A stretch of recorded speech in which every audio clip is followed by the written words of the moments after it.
The Bank of Ghana says an agency institution that deposits returns of the Achimota branch of Game Retail Center with its bankers rejected a 200 Ghana cedi note from a customer under what it described as false impression of the new denomination. A video which has since gone viral on social media showcases a customer accusing the Game Retail Center of refusing to accept a 200 Ghana cedi note for beverages he had bought or purchased at the mall.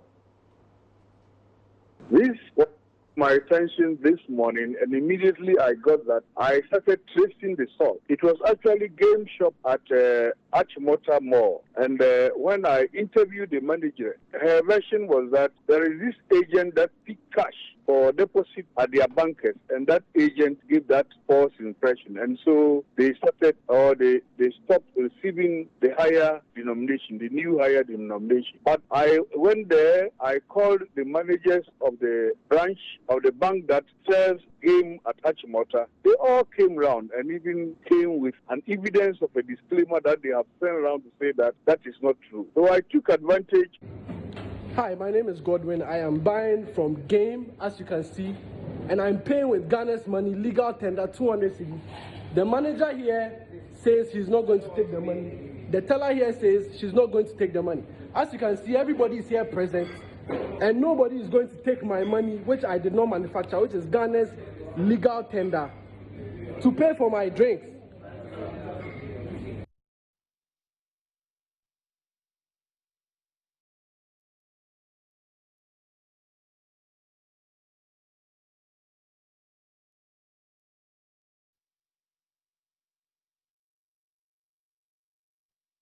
Well, so you saw the video and subsequently the explanation as to why that transpired and perhaps the misconception that may have been recorded on the part of officials of Game. That has been clarified so far, but let's move on. Major streets and intersections in the once garden city of Kumasi, the Ashanti regional capital, seem to have been overtaken by stray animals, especially cattle. Now, the age-old phenomenon appears to have worsened, and this is due perhaps to high demand for livestock during the Yuletide. Now, besides the public nuisance and danger, sanitation is also a major worry as these animals leave their droppings along the street with little or no action taken by authorities. The story, however, seemed to be different in the eastern region's town of Banka, where community leaders generate income from stray animals for communal benefits.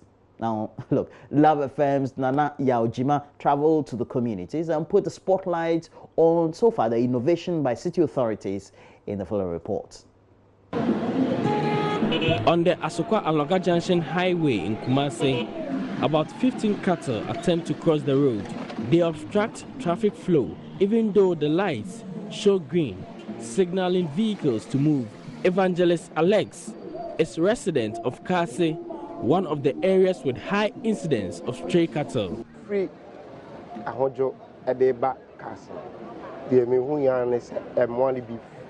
I was moving from Ahojo to Kase with my children. From nowhere, a cattle ran into the middle of the road. Fortunately, I spotted it early, so I applied the brake. It was very close.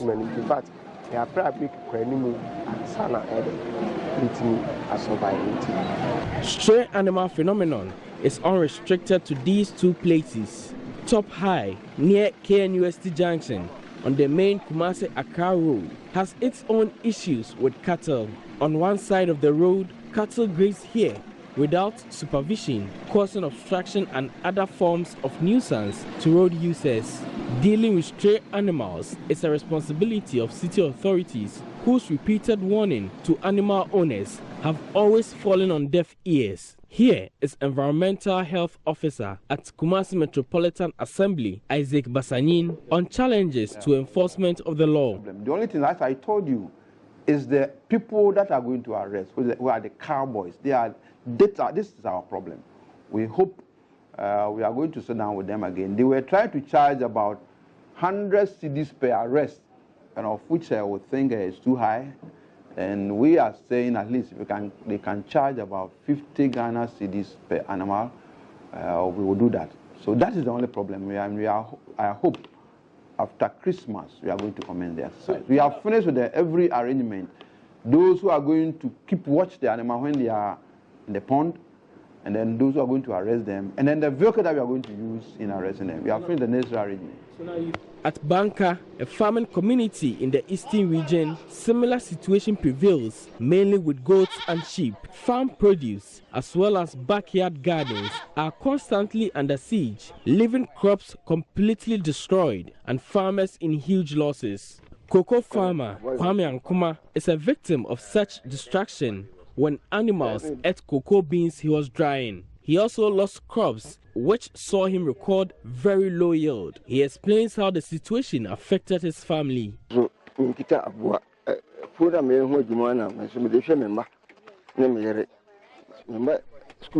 don't have livestock.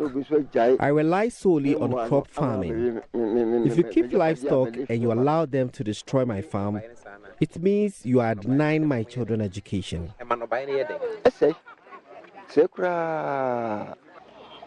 In the center of the community is what one may call a special prison, as old as the community itself, for stray animals. All stray animals captured under any circumstance are kept here until their owners show up to claim them.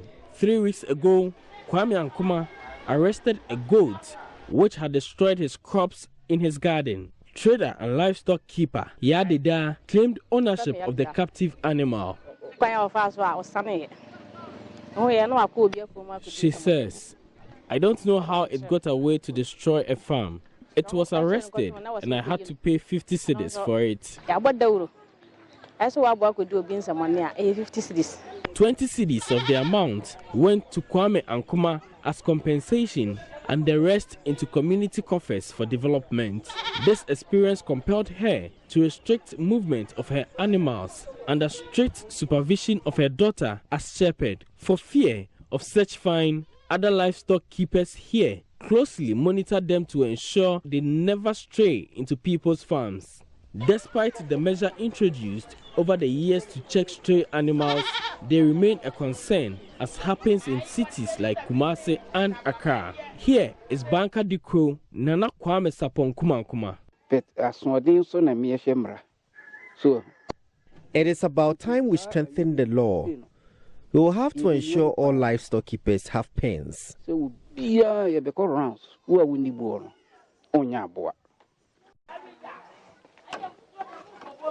An empty prison, that's how I'll describe it. It's because of Christmas, and every keeper of livestock here is keeping an eye on his or her livestock. This is when they get to cash in on the animals they've been keeping for over a year now.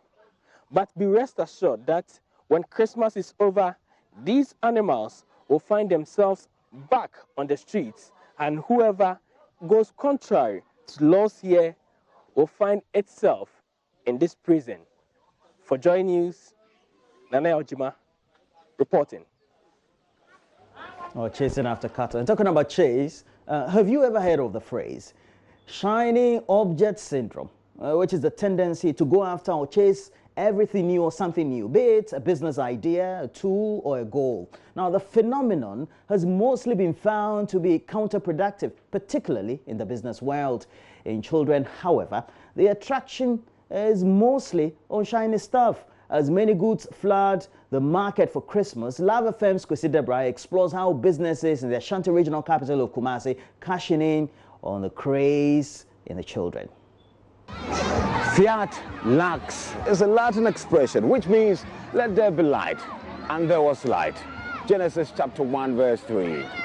And you know, insects are in love with this verse. Termites and moths, for instance, will gather around a light bulb because they love it. Scientists have been given explanations. Some say that they love the ultraviolet radiation coming from these light bulbs. But what about shiny objects syndrome? Well, let the scientists muse on the explanation and let the market women make money. Government has allowed market women and other traders to sell on the streets of major cities during the Yuletide. Efia Lydia is a decorator at Santase. she's at KGTR to find presents for her children. Top on the list are hearts straddled with golden threads, an LED for his boys and glowing flower crowns for her daughter. We may have decoration. After decoration, we will now delight to so my dear no color. I'll be making decorations for them, and they like it with lots of light and shiny stuff. It's nice. Afia is not alone. Akwasi's 3-year-old sister wants a silver-plated heart. I want to make her happy, so she'll stop crying when she sees it.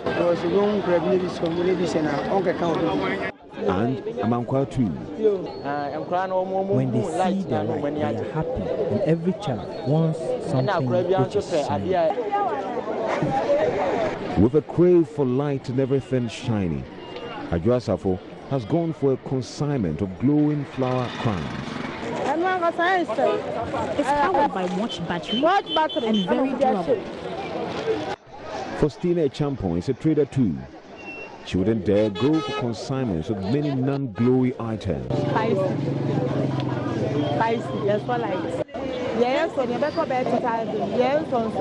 They won't buy the non-glowy ones. For instance, they'll buy 10,000 worth of the glowy ones, and the non-glowy ones will be left. At night, for places like the Rotary Park, almost every child is wearing a crown of light. And traders like Bohema is also busy with their clients. Daytime light. During the day, it doesn't sell much because they can't appreciate it. But at night, it's very attractive, especially for the young ones. Children's love for shiny items is not dying anytime soon. In any case, the children will have to buy it themselves, or their parents will be forced to buy for them. The children are happy, their parents not so happy, but who cares? And the market women, the happiest. And a note to the manufacturers of children items and toys: enough light is always the best. And God said, let there be news, and there was Joy News. My name is Emmanuel Kwesi Deborah. Let the party begin. Oh, it can only be Kwesi Deborah making a normal Christmas report very innovative. Now, moving on, local and international organizations are at the forefront of women empowerment. Their activities motivate many individuals to embark on various projects just to advance the cause of women in our society. One of them is a graduate of the Kwame Nkrumah University of Science and Technology who is seeking to make a mark through fashion. Now, Love FM's Mona Lisa Frimpong has been speaking to her in our reports.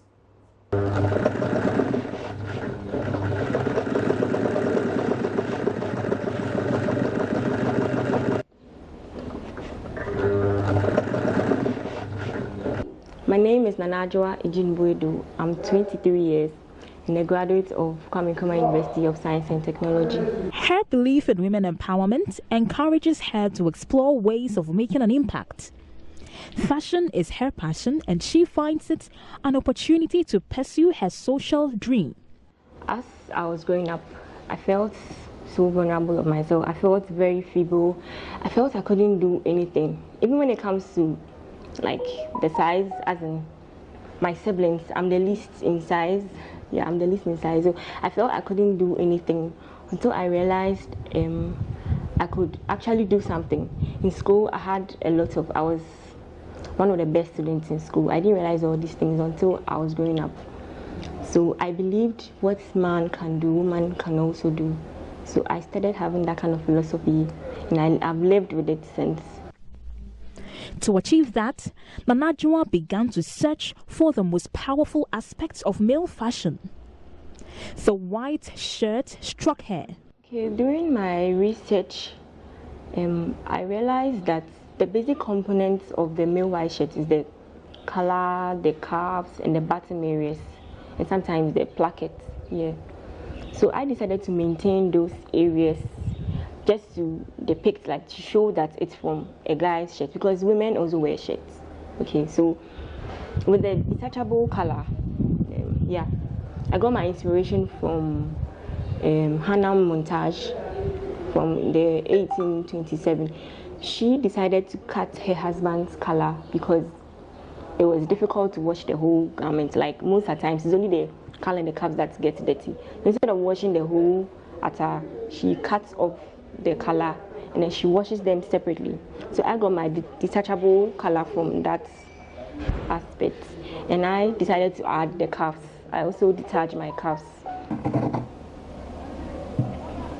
Of course, she wouldn't do this without hints of Africa. Local fabric will be another toast. Okay, I decided to embellish it with an African print. So I decided to base mine on the colors, the antique colors, the browns, the shades of browns.